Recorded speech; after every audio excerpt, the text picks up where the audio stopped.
कुहू finance guys, आपने इसका नाम सुना है कि नहीं सुना है, वी डोंट नो। लेकिन अगर आप एजुकेशन लोन लेने जा रहे होंगे और अगर आपने यूट्यूब पे वीडियो सर्च किए होंगे तो शायद आपने इसके बारे में देखा होगा कोई ना कोई वीडियोस, क्योंकि एक ऐसा फाइनेंस कंपनी है जो आपको एजुकेशन लोन प्रोवाइड कराता है। एक एनबीएफसीज है गाइस, जिससे आप जो आरबीआई से रजिस्टर्ड है और आपको एजुकेशन लोन देता है। बेसिकली मैं इसका एक क्लाइंट्स हूँ और मैंने इसके ऊपर पहले भी बहुत सारे वीडियोस डाले थे, लेकिन मैं आज फिर एक वीडियो डाल रहा हूँ। मैं ऑनलाइन एमबीए कर रहा हूँ गाइस। गलगोटिया यूनिवर्सिटी है जो गुरुग्राम में है, मैं वहाँ से ऑनलाइन एमबीए कर रहा हूँ। बिकॉज मैं जॉब करता हूँ, मैं ऑफलाइन एमबीए नहीं कर सकता था, इसलिए मैंने ऑनलाइन एमबीए चूज किया। और ऑनलाइन एमबीए इसलिए क्योंकि उनकी डिग्री भी इक्विवेलेंट होती है। ऐसा नहीं कि ऑनलाइन एमबीए की जो डिग्री होगी और ऑफलाइन की जो डिग्री होगी उनमें कुछ डिफरेंसेस हैं, ऐसा कुछ भी नहीं है। जिस चीज़ के लिए वो एलिजिबल होंगे उसके लिए आप भी एलिजिबल होंगे। गवर्नमेंट सेक्टर में तो पूरी तरीके से वैलिड है, प्राइवेट सेक्टर में भी है। लेकिन प्राइवेट सेक्टर में बस ये चीज़ें देखी जाती हैं कि अगर आप वर्किंग प्रोफेशनल हैं और आपने ऑनलाइन डिग्री हासिल किया तो सही है। बट अगर आप वर्किंग प्रोफेशनल नहीं हो, आप सिर्फ घर पे बैठे हो और आप ऑनलाइन डिग्री ले रहे हो, तो उस चीज़ को उतना इम्पैक्ट नहीं पड़ता है। मतलब उसे थोड़ा सा नेगेटिव वे में ले लिया जाता है। बिकॉज आप वर्किंग हो तो आपके पास एक एक्सपीरियंस है, आप काम कर रहे हो और इसलिए आपने ऑनलाइन किया, तो आपके पास एक्सपीरियंस प्लस डिग्री दोनों चीज़ें हैं।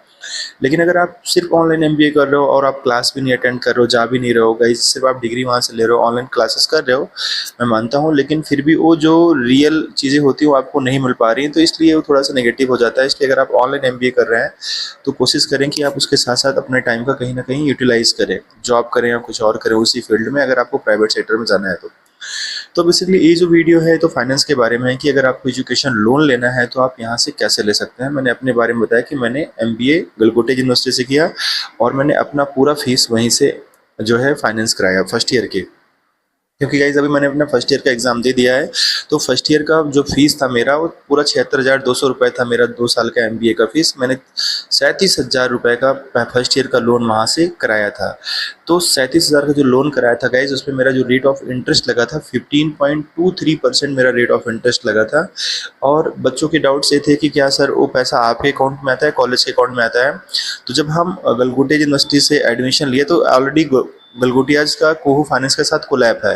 तो गाइज हमें गलगोटियाज यूनिवर्सिटी की तरफ से एक डॉक्यूमेंट्स मिलता है, मतलब हमें एक पेज मिलता है जिसमें उनके अकाउंट्स डिटेल्स और हमारे स्टूडेंट के डिटेल्स होते हैं, जो हम फाइनेंस कंपनीज को शेयर करते हैं। फिर फाइनेंस कंपनी उसी यूनिवर्सिटी में हमारा फ़ी डायरेक्टली उनके अकाउंट में ट्रांसफ़र कर देती है। इसका कंफर्मेशन मुझे कोहू फाइनेंस की तरफ से भी आता है और इसका कंफर्मेशन मुझे कॉलेज यानी यूनिवर्सिटी की तरफ से भी मिल जाता है। तो फिर कोई डाउट नहीं होती। बेसिकली ये पैसा मेरे अकाउंट में नहीं आया था, ये पैसा डायरेक्टली जो मेरा फ़ी था, मेरा गलगोटिया यूनिवर्सिटी में जहाँ मैंने एडमिशन लिया है उनके अकाउंट में भेज दिया गया और फिर मेरा फर्स्ट ईयर का फ़ी हो गया गाइज। मैंने अब जो कुहू फाइनेंस से लोन लिया था मैंने उसको इंस्टॉलमेंट भी लिया था, तो फिर मैंने मंथली वाइज इनका इंस्टॉलमेंट पे करना स्टार्ट किया। मेरा 6,400 समथिंग 444 आसपास, इसी के आसपास मेरा किस्त आता था। मैंने 6 किस्तों में इनका पैसा भरा था। लगभग गाइज मेरा 2,500 से 3,000 रुपए के बीच में एक्स्ट्रा आया था। मतलब जिसमें रेट ऑफ इंटरेस्ट प्लस सारी चीज़ें इंक्लूड कर दी जाएँ तो हमें लगभग 2,500 से 3,000 रुपये एक्स्ट्रा पे करना पड़ा था 37,000 फीस पे। अब बात ये भी आती है कि सर लोन मिलेगा कैसे, क्या सभी को लोन मिल जाता है? देखो, लोन मिलने के लिए तो बहुत सारी चीज़ें मैटर करती हैं। जाहिर सी बात है कि आपका सिबिल स्कोर क्या है, आप वर्किंग प्रोफेशनल हैं या आप स्टूडेंट हैं। अगर आप स्टूडेंट हैं तो आपके फादर का डॉक्यूमेंट मांगा जाता है, उनकी सैलरी स्लिप मांगा जाएगा, उनका बैंक स्टेटमेंट मांगा जाएगा, अगर आप स्टूडेंट हैं तो। लेकिन अगर गाइज आप जो है सैलरीड पर्सन है तो आपको फिर आपकी सैलरी स्लिप पे लोन आसानी से अप्रूव हो जाता है। और मैटर ये भी करता है कि आपका लोन अमाउंट कितना है। अगर आपका लोन अमाउंट बहुत ज़्यादा है तो उस केस में हो सकता है कि आप चीज़ें मैटर कर जाएँ कि आपका प्रीवियस लोन का क्या रहा है, जो प्रीवियस लोन्स आपने लिए थे क्या उन्हें आपने टाइमली पेड किया था, या अभी पता लगा आपकी सैलरी एनुअल 7 लाख है और आपने लोन अप्लाई कर दिया गाइज 8 लाख 9 लाख, तो मे बी कि वो अप्रूव नहीं होगा। आपकी सैलरी का कुछ परसेंट वहाँ से अप्रूव हो जाएगा। अगर आपने 7 लाख एनुअल कमा रहा हो तो 3 से 4 लाख रुपये आपको आसानी से वहाँ पर लोन अप्रूव हो जाता है, जो मुझे पता है। बाकी ये डाटा 100% नहीं है क्योंकि ये वेरी करता है पर्सन टू पर्सन गाइज, आपके सिविल स्कोर और आपकी सारी चीज़ों पे। तो इसलिए मैं कह रहा हूँ कि ये आपको अगर कोहू फाइनेंस से लोन लेना है तो उनके एजेंट से आप कॉल कर सकते हो, कोहू फाइनेंस के साइट पर विजिट कर सकते हो, उनका कॉल ऑलरेडी आ जाएगा आपके पास और वो आपको सारी डिटेल्स बता देंगे। ये बिल्कुल ज़रूरी नहीं कि आप गलगोटिया यूनिवर्सिटी से कर रहे हैं तभी आप कुहू फाइनेंस से लोन ले सकते हैं। आप किसी भी यूनिवर्सिटी से आप कर रहे हैं, आप कुहू फाइनेंस से लोन ले सकते हैं।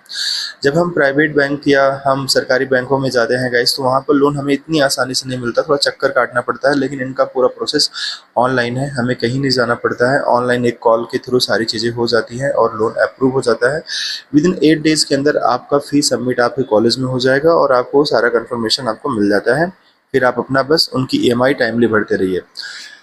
जब आप इनका एप्लीकेशन डाउनलोड करोगे तो शायद इनके कमेंट्स में आपको बहुत सारे नेगेटिव पॉइंट्स भी देखने को मिल जाए, लेकिन गाइस नेगेटिव पॉइंट्स जो मैं बता सकता हूँ, नेगेटिव पॉइंट से भी इतना हो सकता है कि अगर किसी ने टाइम से ईएमआई नहीं पेड किया तो उनका कुछ एडिशनल चार्जेस लग सकता है। अगर आपने टाइमली सारी चीज़ें फुलफिल किया, ईएमआई वगैरह कोई ब्रेक नहीं किया है, तो मेरा मानना है कि कुहू फाइनेंस बेस्ट है, कहीं कोई दिक्कत नहीं है। बस ये चीज़ देख लेना कि रेट ऑफ इंटरेस्ट आपके अकॉर्डिंग कैसा है या कैसा नहीं है, क्योंकि 15.23% मुझे सही लगा कि चलो 2 से 3 हज़ार रुपये दे के ज़्यादा मुझे लोन मिल जा रहा है और वन टाइम में मैं फ़ी पेड कर दे रहा हूँ कॉलेज का, मैं इनका किस्त वाइज देता रहूँगा, तो 2.5 से 3 हज़ार रुपये मुझे एक्स्ट्रा देना पड़ेगा। लेकिन मेरे अकॉर्डिंग सही था गाइस, क्योंकि 37,000 अमाउंट इकट्ठा दे पाना मेरे लिए उस टाइम मुश्किल था, तो मैंने इसलिए लोन ले लिया था। तो कुहू फाइनेंस से आपको लोन बहुत आसानी से मिल जाएगा, यहाँ से कोई दिक्कत नहीं होने वाली है। आप यहाँ से लोन ले सकते हैं, लोन आसानी से अप्रूव हो जाता है आपके कॉलेज में।